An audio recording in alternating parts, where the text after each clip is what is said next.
Hello everyone, কেমন আছেন আপনারা? আশা করি সবাই ভালো আছেন। সো আজ এই ভিডিওর মাধ্যমে আপনাদের জানাবো আসলে নরওয়েতে কিভাবে আবেদন করবেন, স্টেপ বাই স্টেপ গাইডলাইন। আমাকে অনেকেই প্রশ্ন করছে যে ভাইয়া ভালো এজেন্সি আছে কি না নরওয়েতে আবেদন করার জন্য। আমি মনে করি যে নরওয়েতে আবেদন করা হচ্ছে পৃথিবীর সবথেকে সহজ অ্যাপ্লিকেশন সিস্টেম হচ্ছে নরওয়েতে। সো আপনারা যারা নরওয়েতে আবেদন করতে চান উইদাউট কোনো এজেন্সির হেল্প ছাড়াই আপনারা নিজেরাই আবেদন করতে পারেন যদি আপনারা আমার এই ভিডিওটা দেখেন।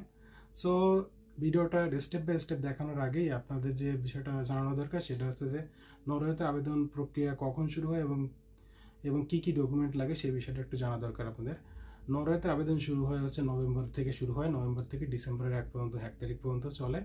কিছু কিছু ইউনিভার্সিটি কলেজ আছে সেগুলোতে আপনার জানুয়ারি বা ফেব্রুয়ারি পর্যন্ত চলে থাকে। সো সেইগুলো মাথায় রেখে আপনারা আপনাদের কাগজপত্র রেডি করে আবেদন প্রক্রিয়া শুরু করবেন। সো এখন আমি বলবো যে নরওয়েতে আসলে কী কী ডকুমেন্টস লাগে আপনার মাস্টার্স আবেদন করার ক্ষেত্রে। সো ফার্স্ট অফ অল আপনার হচ্ছে ব্যাচেলর ডিগ্রি থাকতে হবে, ডিগ্রির সার্টিফিকেট এবং ট্রান্সক্রিপ্ট থাকতে হবে। তারপর হচ্ছে আপনার আইএলটিএস বা টোফেল বা পিটিই থাকতে হবে। অনেক ইউনিভার্সিটি পিইটি অ্যাকসেপ্ট করে না, কিন্তু অধিকাংশ ইউনিভার্সিটি অ্যাকসেপ্ট করে। সেটা আপনার মাথায় রেখে বা ইউনিভার্সিটি খুঁজে বের করে আপনাদের রিকোয়ারমেন্টটা দেখে নেবেন। তারপর হচ্ছে যে বিষয়টা লাগে সেটা হচ্ছে একটা মোটিভেশন লেটার বা statement of purpose. So statement of পারপাসের ব্যাপারটা আসে আপনারা আগে ভাগে এটা লেখা শুরু করবেন এবং কোন ইউনিভার্সিটিতে আবেদন করবেন সেটা হচ্ছে আগে ভাগে ঠিক করে সেই ইউনিভার্সিটির প্রোগ্রামটা দেখে আপনার ফিউচার গোলগুলো কী বা আপনি ওই প্রোগ্রাম পড়ে কী করতে চান সেই বিষয়টা নিয়ে ভালো আইডিয়া নিয়ে ওই প্রোগ্রামটা পড়ে তারপরে হচ্ছে স্টেটমেন্ট অফ পারপাস বা মোটিভেশন লেটার লেখা শুরু করবেন।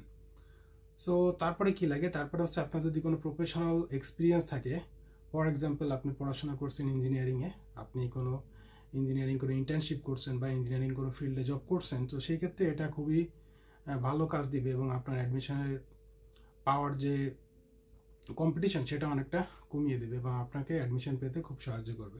সো এই জন্য আপনার প্রফেশনাল যে এক্সপিরিয়েন্সের যে সার্টিফিকেটগুলো সেই সার্টিফিকেটগুলো আগে ভাগে কালেক্ট করে রাখবেন। তারপরে যে বিষয়টা সেটা হচ্ছে যে আপনার এক্সট্রা কারিকুলার অ্যাক্টিভিটিস, আপনার যদি কোনো এক্সট্রা কারিকুলার অ্যাক্টিভিটিস থাকে, আপনার যদি কোনো সম্মান বা সার্টিফিকেট থাকে সেটা কিন্তু আপনারা শো করতে পারেন। এটা কিন্তু আপনার কম্পিটিশনকে অনেক ভাগে কমিয়ে দেবে এবং আপনাকে এগিয়ে থাকতে সাহায্য করবে। তারপর হচ্ছে রিকমেন্ডেশন লেটার হচ্ছে লাগে না অনেক ইউনিভার্সিটিতে, তবে কিছু ইউনিভার্সিটিতে চাইলে আপনারা আছে আপনাদের প্রফেসরের কাছ থেকে রিকমেন্ডেশন লেটার নিয়ে রাখতে পারেন।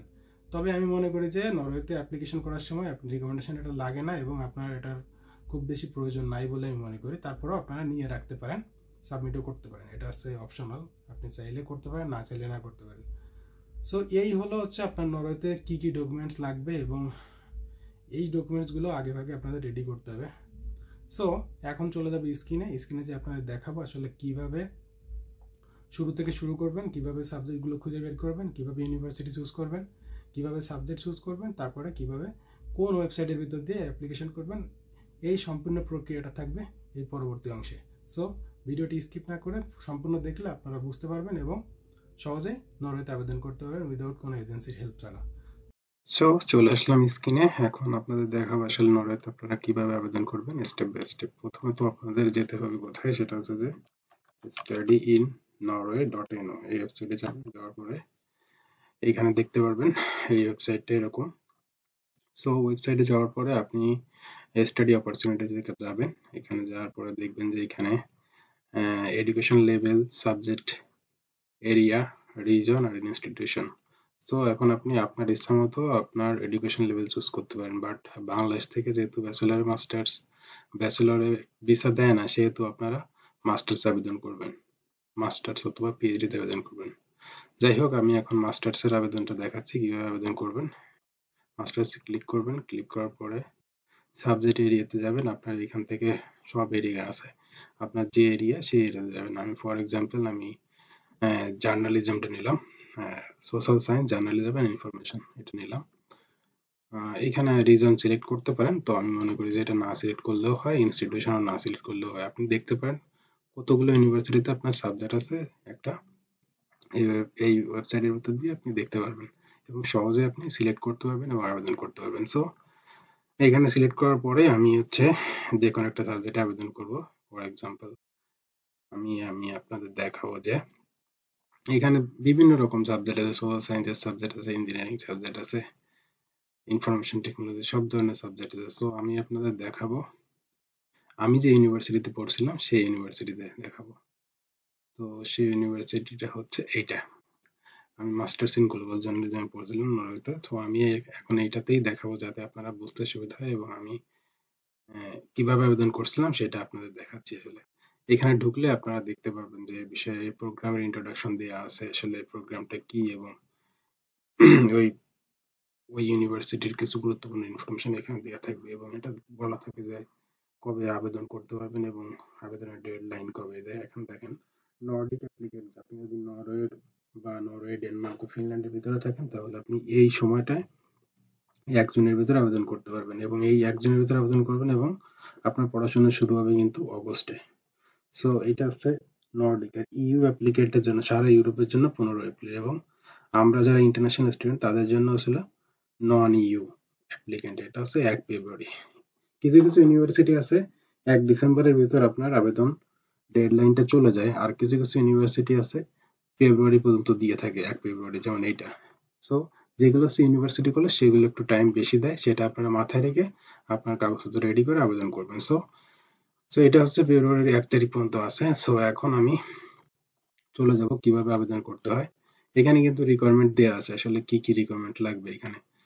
কিছু কিছু সাবজেক্ট আছে আপনার হচ্ছে, আপনি যে সাবজেক্টে পড়ছেন সোশ্যাল সায়েন্সের একটা নির্দিষ্ট পরিমাণ ইসিটিএস থাকা লাগে, মানে ক্রেডিট থাকা লাগে, যেমন 80 ক্রেডিটস থাকতে হবে সোশ্যাল সায়েন্সের, জার্নালিজমে বা মিডিয়া স্টাডিজ বা গ্লোবাল জার্নালিজম, এই টাইপের থাকতে হবে। এই জায়গার অ্যাডমিশন পাওয়ার একটা কন্ডিশন, ঠিক আছে। এলিজিবিলিটি, আপনার এলিজিবল, আপনি আবেদন করার এলিজিবল কিনা সেটা হচ্ছে ডিফাইন করে দেয়। আপনি যদি যে কোনো ইঞ্জিনিয়ারিং সাবজেক্ট পড়তে চান তাহলে আপনাকে বলে দেবে যে আপনার এত ক্রেডিট আপনার ওই ফিল্ডে থাকতে হবে, তাহলে কিন্তু আপনি আবেদন করার পরেও কিন্তু আপনার অ্যাডমিশনটা হবে না। সো সেটা আপনার মাথায় রাখবেন। এরপর হচ্ছে আপনি চলে যাবেন, যদি আপনি প্রোগ্রাম সম্পর্কে আরো জানতে চান তাহলে আপনি চলে যেতে পারেন, সরি। সো এখানে যাওয়ার পরে আপনি অ্যাপ্লাই করতে পারেন। এটা কিন্তু আমাদের ইউনিভার্সিটি, আমাদের, এটা আমার ছবি। সো এখন আমি হচ্ছে কিভাবে আবেদন করতে হয় এবং আবেদনের যে আইএলটিএস রিকোয়ারমেন্ট, এখানে আপনার ফি কত কিন্তু সব কিন্তু দেওয়া আছে। সো এটা আপনারা দেখে নেবেন যে এটা পার সেমিস্টার 57,000 নক করেছিল। এই যে আমি যখন পড়ছিলাম তখন কিন্তু আমি ফ্রিতে পড়ছিলাম, কিন্তু এখন টিউশন ফি দিয়ে দিছে। সো এখন যদি আপনি যান প্রোগ্রাম ডেসক্রিপশনে গেলে আপনি হচ্ছে অ্যাডমিশন রিকোয়ারমেন্টে যাবেন। যাওয়ার পরে আপনি দেখতে পারবেন আসলে ওই যে যেটা বলছিলাম এত ক্রেডিট থাকা লাগবে আপনার নিজস্ব সাবজেক্টে। তারপর হচ্ছে আপনি হচ্ছে আইএলটিএস এ কত লাগবে সেটা চেক করে নেবেন। এইখানে হচ্ছে দেয়া আছে 6, overall 6, 5 point, no less than 5.5। এটা দিয়ে আপনি কিন্তু আবেদন করতে পারবেন। অনেকগুলো ইউনিভার্সিটিতে আপনার হচ্ছে 6 দিয়ে মাস্টার্স আবেদন করা যায়। কিছু ইউনিভার্সিটিতে 6.5, কিছু ইউনিভার্সিটিতে 7ও চায়। ফর এক্সাম্পল হচ্ছে আপনি যদি ইউনিভার্সিটি অফ অসলোতে আবেদন করতে চান তাহলে কিন্তু আপনার 6.5, নো লেস দ্যান 6.5 লাগবে। Overall 6.5, no less than. আপনি যদি এনএমবিইউ তে আবেদন করতে পারেন ওভারঅল 7 লাগবে এবং নো লেস দ্যান 6.5 লাগবে, এরকম আর কি। সো আপনারা এটা দেখে নিবেন, দেখার পরে হচ্ছে তারপর আপনারা আবেদন করতে পারবেন। সো এখন আপনি দেখলেন এর রিকোয়ারমেন্টটা, আপনি দেখে নিলেন। তারপরে কি করবেন, আপনি হচ্ছে অ্যাপ্লাই হিয়ার, এখানে যে অ্যাপ্লাইতে ক্লিক করবেন। ক্লিক করার পরে আপনি যেটা করবেন সেটা হচ্ছে যে আপনার ইমেল অ্যাড্রেসটা দিবেন। আমি আপনাদের আমার ইমেল অ্যাড্রেস দিয়ে আপনাদের দেখাচ্ছি। ফর এক্সাম্পল,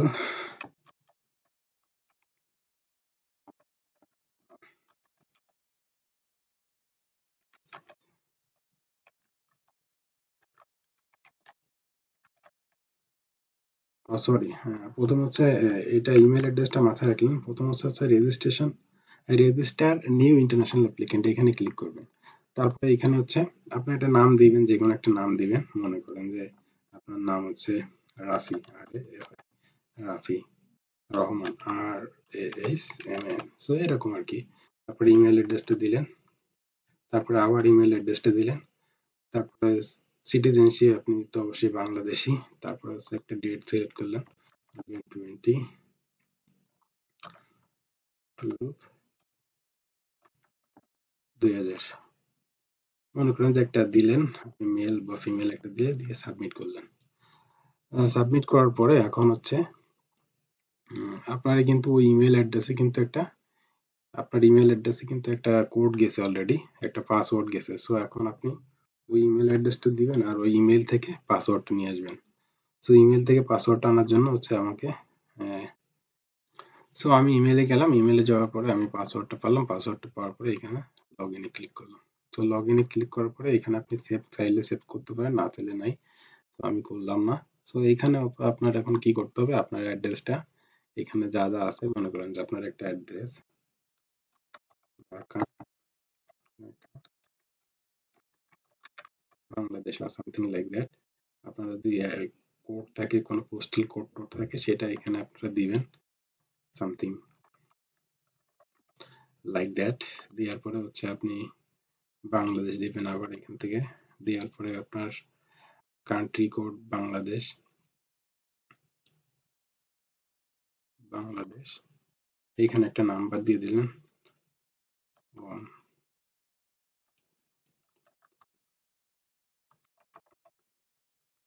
সো এরকম একটা নাম্বার দিয়ে দিলেন। নাম্বার দেওয়ার পরে হচ্ছে আপনার হচ্ছে সবকিছু দিয়ে এই যে ডু ইউ, এই যে এখন which language do you prefer to use, এটা ইংলিশে দিবেন। তারপরে হচ্ছে do you apply with non formal, এখানে নন ফর্মাল কম্পিটেন্স দিয়ে আপনি অ্যাপ্লাই করতেছেন না, সেজন্য নো দিবেন। তারপর হচ্ছে এখানে কি আছে, এন্ট্রি রিকোয়ারমেন্ট আপনি পড়ছেন এবং দেখছেন, সো এখানে তারপর হচ্ছে নেক্সটে যাবেন। আমি নো থ্যাঙ্কস দিলাম, আপনারা দিতে পারেন থ্যাঙ্ক। তারপর হচ্ছে এখন হচ্ছে অ্যাপ্লিকেশন করতে হবে। এখন সাবমিট ইউর অ্যাপ্লিকেশন, এই যে এখানে দিয়ে সাবমিট করতে হবে। সো যেহেতু হচ্ছে আপনার এখন অ্যাপ্লিকেশন পিরিয়ড ওপেন নাই, সেহেতু হচ্ছে এখানে দেখাচ্ছে না।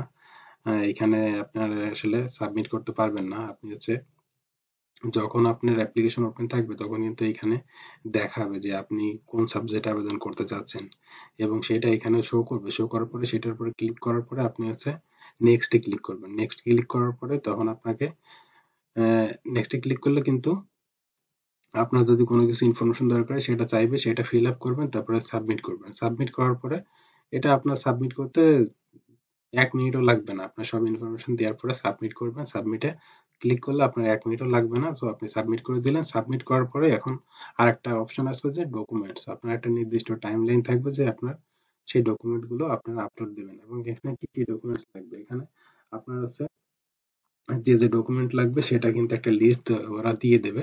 আপনার অ্যাডমিশন রিকোয়ারমেন্টে ঢুকলে আপনি দেখতে পাবেন। সো আপনি যদি অ্যাডমিশন রিকোয়ারমেন্টে ঢোকেন, অ্যাডমিশন যদি আপনি রিকোয়ারমেন্টে ঢোকেন, সেখানে দেখতে পাবেন আপনার হচ্ছে আহ, আমি দেখালাম যে মাস্টার্স ইন গ্লোবাল জার্নালিজম।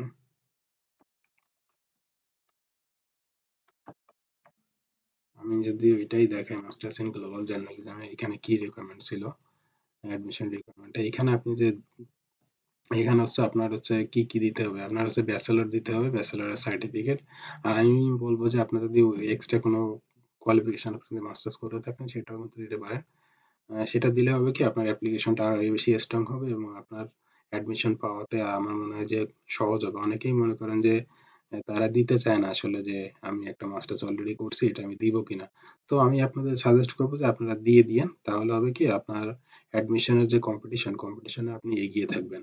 কারণ আপনি অ্যাডমিশন কমিটি আপনার বুঝে ফেলবে যে হ্যাঁ, আপনি অলরেডি একটা মাস্টার্স করছেন, আপনি ক্যাপাবল মাস্টার্স করার জন্য। So, আপনার যদি থাকে তাহলে আপনি দিতে পারেন, না থাকলে কোনো সমস্যা নেই, আপনারা শুধুমাত্র ব্যাচেলর দিয়ে আবেদন করতে পারবেন।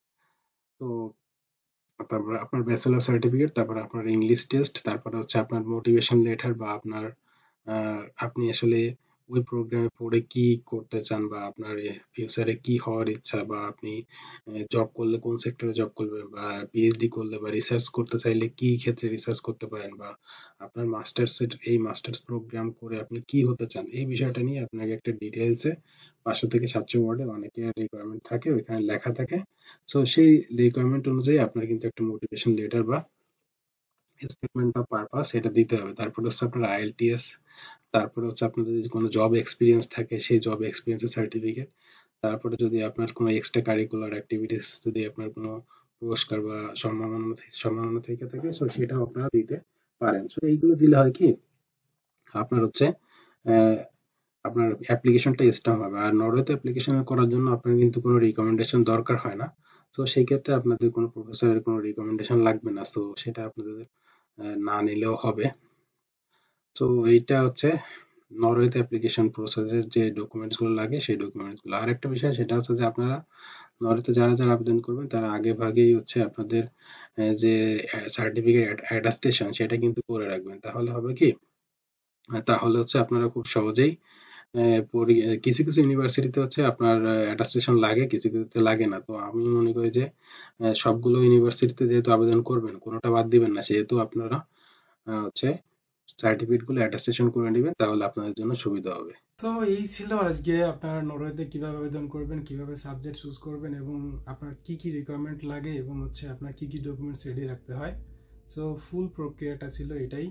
সো আপনারা যারা আবেদন করবেন তাদের যদি কোনো হেল্প লাগে এক্সট্রা, আপনারা আমার সাথে যোগাযোগ করতে পারেন, আমার ভিডিওতে কমেন্ট করতে পারেন। আমি আশা করি আপনাদের কমেন্টের আনসার দেওয়ার চেষ্টা করব এবং স্পেশাল যদি কারোর কোনো কেয়ার লাগে বা হেল্প লাগে, মোটিভেশন লেটার লেখা থেকে শুরু করে অ্যাপ্লিকেশন প্রসেসে আমি আপনাদের সাহায্য করব। সো আমাকে ইমেল করতে পারেন। সো আজকের মতো এই পর্যন্ত, দেখা হবে নতুন কোনো ভিডিওতে নতুন কোনো টপিক নিয়ে। তো সেই পর্যন্ত সবাই ভালো থাকবেন, take care, bye bye, thank you for watching my video. আর আমার ভিডিও যদি ভালো লাগে তাহলে একটা লাইক করবেন এবং সাবস্ক্রাইব করবেন। Thank you for watching my video, bye by.